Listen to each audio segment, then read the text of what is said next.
I hope you missed me as much as I did, because I'm done with school and I'm back in business. Hi guys and welcome to the channel. If this is your first time to the channel, we're talking about credit cards, points, finances, and travel. If this is something that interests you, please like this video, subscribe. If you have any questions or comments, leave them down below. I will get back to you as soon as I can. Guys, I'm officially back. I finished school, I sent the thesis, and hopefully everything will be fine and I will be officially an MBA. A few days ago, I was asked by some colleagues at work if the Venture X is a good credit card for them, and my first response was yes, it's a no-brainer. Get it because in the end of the day, you're not gonna pay anything for it. But unfortunately, that doesn't say the whole story. Once you factor in the opportunity cost, I think this is a credit card that, although it makes a lot of sense for somebody that travels once or twice a year maximum, there's still better options. So without any further ado, let's jump to today's presentation and come back to wrap it up. Now you will see that this is a setup that you have seen in this channel before, because these, in my opinion, are the best luxury credit cards today in this market. I corrected the numbers to have the existing sign-up bonuses that I see online, so you will see them a little different than last time we visited them. But I want to get into why the Venture X, although it might look like a no-brainer at first, it might not be. The sign-up bonus, first of all, is at 75,000 points right now, and it used to be 100 when it first came up, and everybody went cuckoo with it, including myself. 75,000 points after spending 4,000 in 3 months. The credits are very standard, 100 TSA pre-global entry, $300 travel credit, that is incredible, 10,000 anniversary points every year. So yeah, this is why everybody keeps saying that this credit card is incredible. And yes, it is a no-brainer. $400 for paying basically, at least $400 for paying basically $395. You technically are getting paid $5 to have this credit card. Look what happens when you put this next to everything else. Looking at the Hilton Aspire, we're looking at 150,000 points. The equivalent value is basically the same as the Venture X, but the credits are incredible. 250 airline credit, 250 resort credit. I'm not even gonna count the $100 on property credit, but there's also an anniversary night, and there's no limit of what kind of value you can get in this one. Basically, you can get in any hotel. That alone can pay almost twice the annual fee that you're gonna pay for this credit card. So if you're a Hilton person, then this is the card to get.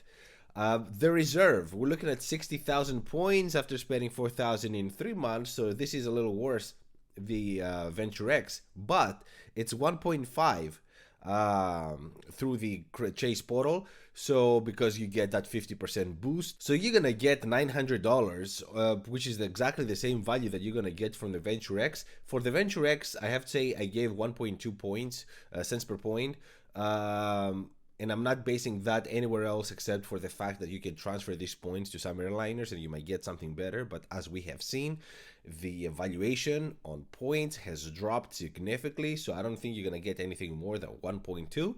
But on the Sapphire Reserve, you're guaranteed 1.5. Plus, you also have the Hyatt option at any time, which is closer to 2 cents per point, and I'm not even counting that. It also has the $300 travel credit, the TSA pre-global entry. Yeah, the only thing that's missing is the 10,000 points every year, but that's about it. It has better transfer partners. You can use this as cash very easily. I know you can do the same with the Venture X.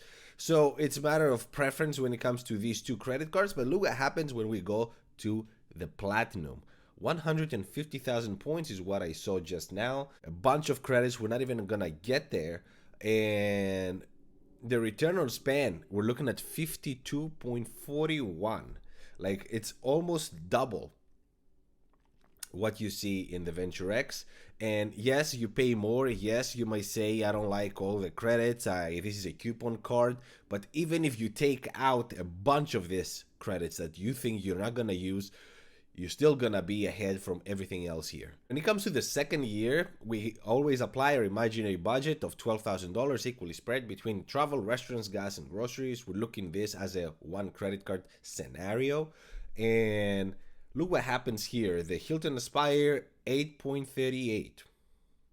The Platinum, 7.48.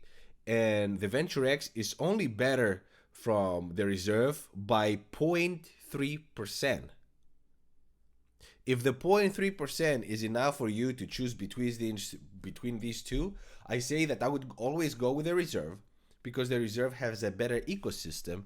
Keep in mind that with this one, you're gonna have the almighty Freedom Unlimited, the Freedom Flex, and you enter the ecosystem where you can have these amazing transfer partners, especially Hyatt. If I was putting all these points that I'm claiming here to Hyatt, then this would be number 3. Looking at them next to each other, we're looking that for the first year, the first is the Platinum, second is the Reserve, third is the Hilton Aspire, and the fourth is the Capital One Venture X. Second year and every year after, we're looking at the Hilton Aspire is the first, second is the Platinum, third is the Venture X, and fourth is the Reserve. Again, if there's some asterisks here. Looking at the Platinum has flexible points. You can transfer to many partners. So if Hilton is not your thing, then the Platinum is the better solution. And then looking at the Sapphire Reserve and the Venture X, the difference is not big enough. Like, I would always go with the Reserve over the Venture X. That being said, Capital One has been investing heavily on lounges.